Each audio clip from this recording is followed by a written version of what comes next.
বাংলা নববর্ষ উপলক্ষে ৩ প্রকারের ভর্তা ভাজির আয়োজন।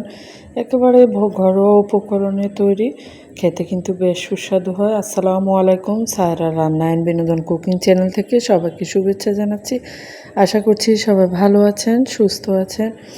একেবারে সহজ সরল হাতের কাছের উপকরণ দিয়ে আমি 2টো ডিম সিদ্ধ করে নিয়েছি, সেই সাথে একটি মিষ্টি কুমড়োর 4 ভাগের 1 ভাগ আস্ত সিদ্ধ করে নিয়েছি। এটা কিন্তু পুরোপুরি সিদ্ধ হবে না, হাফ ডাউন করে সিদ্ধ করে নিব।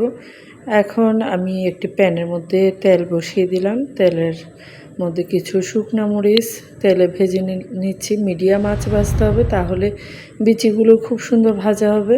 আর শুকনা মরিচ ছাড়া কিন্তু কোনো ভর্তার আয়োজনই সম্পূর্ণ হয় না।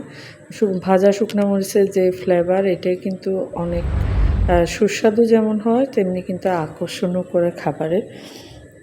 মরিচগুলো আমি একে একে ভেজে তুলে নিচ্ছি, সেই সাথে ডিমের খোসাগুলো ছাড়িয়ে নিব। ডিমের খোসাগুলো ছাড়িয়ে নিয়ে এখন প্রথমে ডিমের ভর্তাটা করে ফেলবো।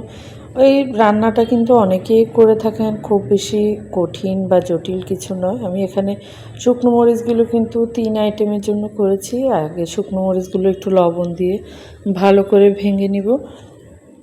আপনারা কে কী রকম ভর্তার আয়োজন করেছিলেন অবশ্যই জানাবেন।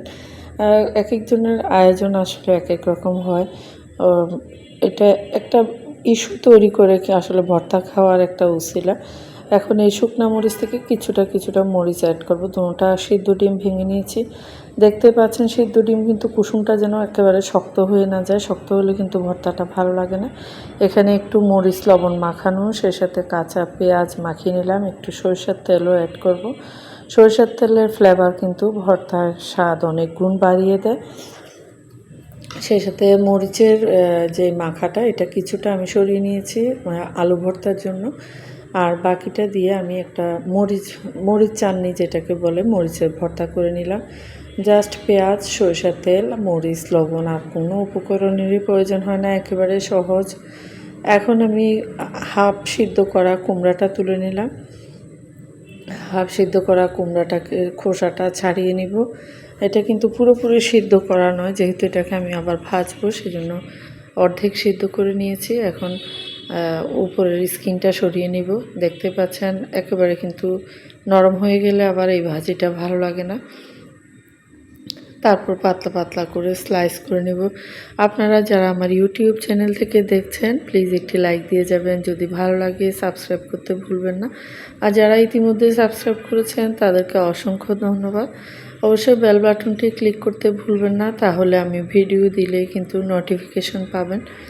রান্না আসলে খুব জটিল কিছু নয়, মনোযোগ দিয়ে করলে, সে সাথে উপকরণগুলো একটু ঠিকঠাক হলেই কিন্তু রান্না খেতে বেশ সুস্বাদু হয়। আর একটু নেড়েচেড়ে আইটেমগুলোকে কিন্তু ইউনিক করা যায়। এখন আমি একটি কড়াইয়ের মধ্যে কুচানো পেঁয়াজ ভেজে নিলাম। যে তেলের মধ্যে মরিচটা ভেজে নিয়েছি, ওই তেলের মধ্যে পেঁয়াজটা দিচ্ছি, সাথে একটু সরিষার তেল অ্যাড করলাম যেন ফ্লেভারটা অ্যাড হয়।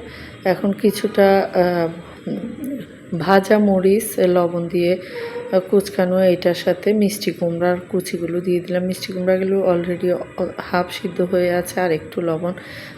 আর কোনো উপকরণেরই প্রয়োজন পড়ে না। এখানে ভাজা শুকনো মরিচের ফ্লেভার এবং সরিষার তেলের ফ্লেভারেই কিন্তু এটা বেশ সুস্বাদু হয়। অবশ্যই যারা এভাবে কখনো করেননি, ট্রাই করবেন বাসায়, তাহলে এটার সত্যিকারের স্বাদটা অনুভব করবেন। পান্তা ভাত আসলে নববর্ষের খাওয়ার একটা ট্রেন্ড রয়েছে। এটা আসলে যার যার পছন্দ। যারা ঠান্ডা পানি দেওয়া ভাত খেতে অসুবিধা হয় না, স্বাস্থ্যগত ঝুঁকি থাকে না, তারা মাঝে মধ্যেই কিন্তু এটা, যেহেতু ব্যাকটেরিয়ার আধার হিসেবে কাজ করে, খাওয়া যেতে পারে। কিন্তু যাদের শারীরিক সমস্যা থাকে তাদের পক্ষে কিন্তু খাওয়া সম্ভব না, সেটা নববর্ষই হোক আর যে কোনো সময় হোক। এই হাফ সিদ্ধ কুমড়াগুলো কিন্তু একটু ঢেকে কিছুক্ষণ রান্না করলেই হবে।